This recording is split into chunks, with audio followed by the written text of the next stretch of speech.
paksa karo ora gini-gini.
Ikati Prokoco-koco dan sasana kami dagan sotor menika sinarengan keluarga Ageng Paguyuban Seri Jawi Reok Ponorogo Galuh Surya Putra Honggolono ngajari karya taslipur wonten ing kersa dalem Deka Sambi agi menika sowan wonten kersa dalem panjenenganipun Hamanggung Karso wonten sandes wonten kersa dalem panjenenganipun Mbak Yuyolanda Amara Putri Prawita Yunia sinarengan kalian panjenenganipun Kakang Mas Bagus Muhammad Ilham Irsofa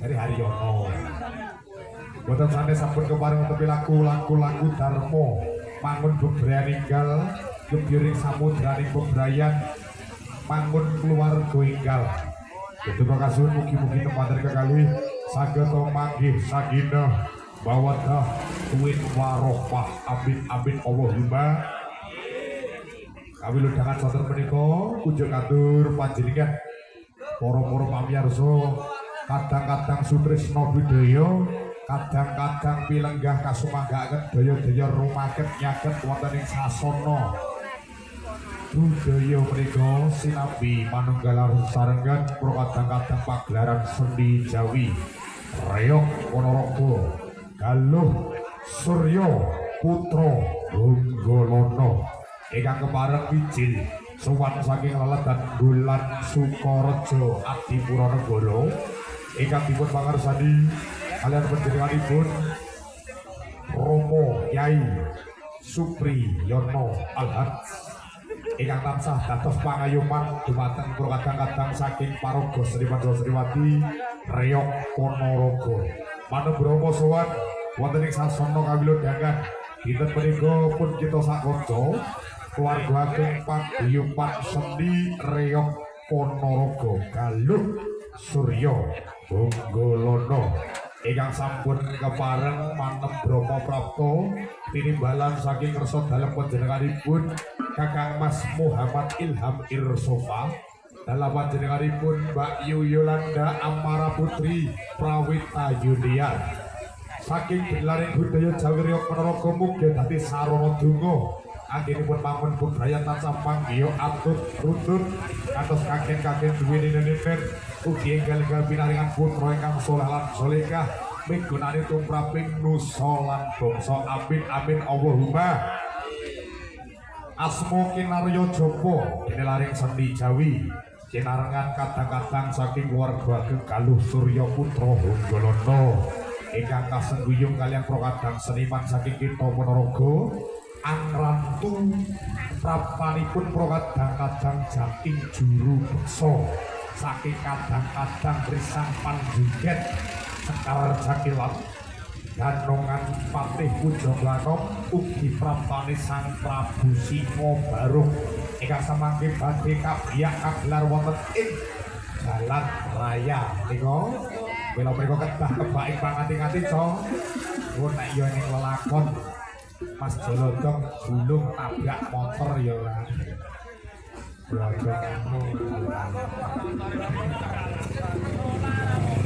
bagian lalu lintas kudu dijaga cocok blak beres tidak lucu Sinabiang Ratu monggo tetembakan so kadang-kadang saking pranitining budaya Galuh Surya Honggolono aos tinggal sampun kemarang siok gaigati sawi gaing diri praptane para-para senior kula wis elok Bapak Edi nggih Bapak Sudet nggih ampun waleh-waleh anggenipun paring berkah pangestu ngayomi kanca-kanca muda tumaruna menika nggih monggo dipun sebul sangka kalanya nggih duwi serobri sampai lagi isrop nah sentruk iya ya toh tetembangan sawetara ing samengko yen wus rinacet ing busana prokadang juru beksa lagi kapurwakan kawiwitan pagelaran kita seni Ponorogo Galuh Surya Honggolono boten kata lumpen ngapuraken sugeng rawuh kagem para kadang-kadang juru inceng youtuber halo bos nggih sugeng rawuh sugeng makarya mencari konten yang bagus bermanfaat Semoga viewernya tambah, subscribe-nya tambah, dan bisa menjadi sarana berkah berkebudayaan untuk nusa dan bangsa. Amin amin Allahumma. Monggo Kakang Mas babi hutan dipersilakan menyanyi. Celengnya pernah babi hutan. Babi hutan.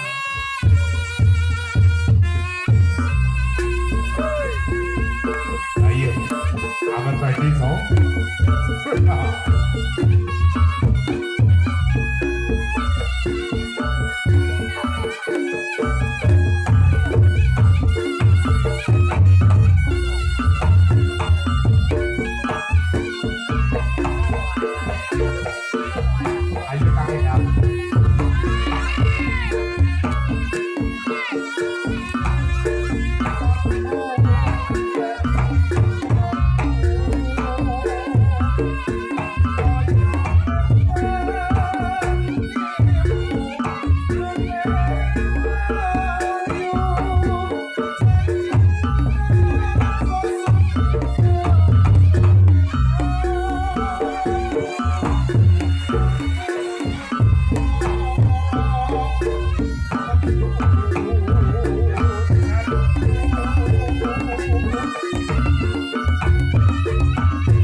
Reyok Galuh Surya Hanggarana kuwi ra entuk miras.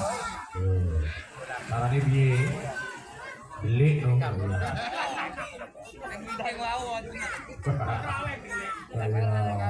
Tegese iki delik men ora konangan. Ngono. Mas Ilham. Mbok bios yo marep ngulon kaya dipirsani kadang-kadang juru YouTube kok ya sampeyan iki malah nyikur ora prayoga. Bapak kepiye kok ya sing paribek ya kadang-kadang sing barok nek wis malih hari mau ya selonggar. Ini nyaput Sugeng kondur ora kadang saking Seni Riyong Galuh Surya Putra Anggolana. Ayo bacot ke Kakang Mas iki. Glendang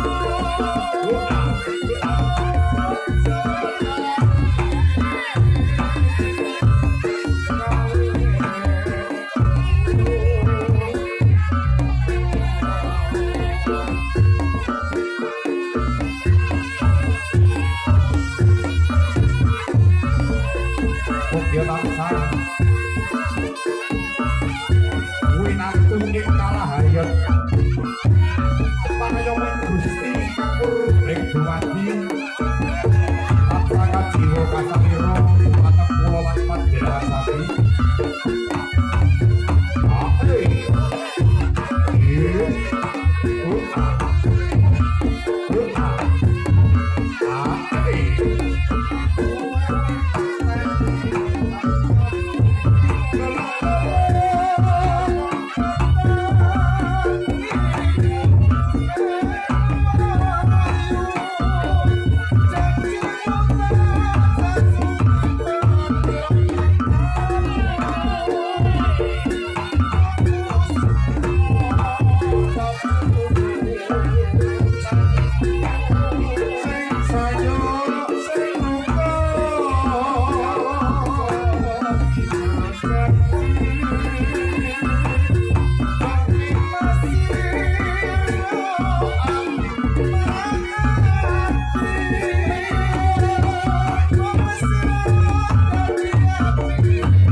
Ape Kula katur saking Bapak Polri ingkang mengamankan acara pagelaran yang di sore hari ini.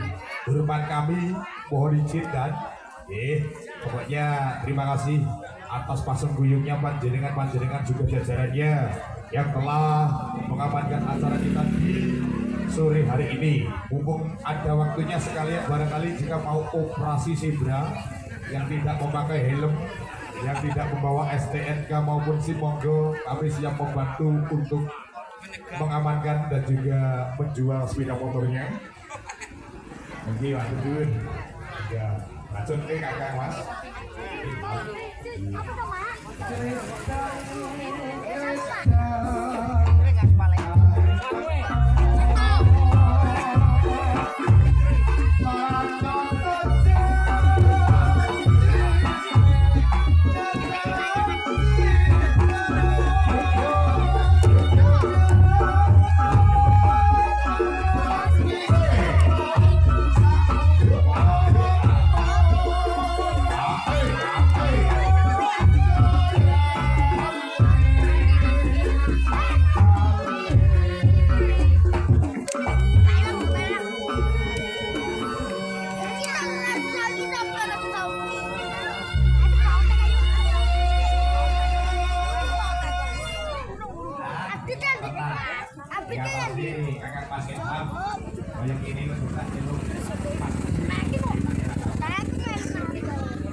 Austinga sampun prakto pun carane propaganda saking juru bersosok karo sandilan. Bila saking punika kawula tenggo kawula pundi dawuhipun saking Hamengkubuwono Bapak Pisan dereng paring awolo. Dimana kita lumataring saking budaya keluarga Galuh Surya Putra Unggolono ing sampun manembaka prantosowan wonten ing sasana kawilujengan sampun punika monggo saking Hamengkubuwono yang terhormat tuan rumah bagaimana nanti lanjutannya acara barangkali ada ular-ular atau ada penyampaian bagaimana kami tunggu di sasana pagelaran. Barangkali nanti ada pidato dari yang terhormat Kakang Mas Jolodon ya menyampaikan keluh kesahnya selama menjadi harimau sekitar 60 tahun kebelakang ini ya. Halo Witan. Oke. Austikal Prapto dilatih kasoman Harjo Pindah Kesang Galuh Surya Putra Bunggulono Kadil Besar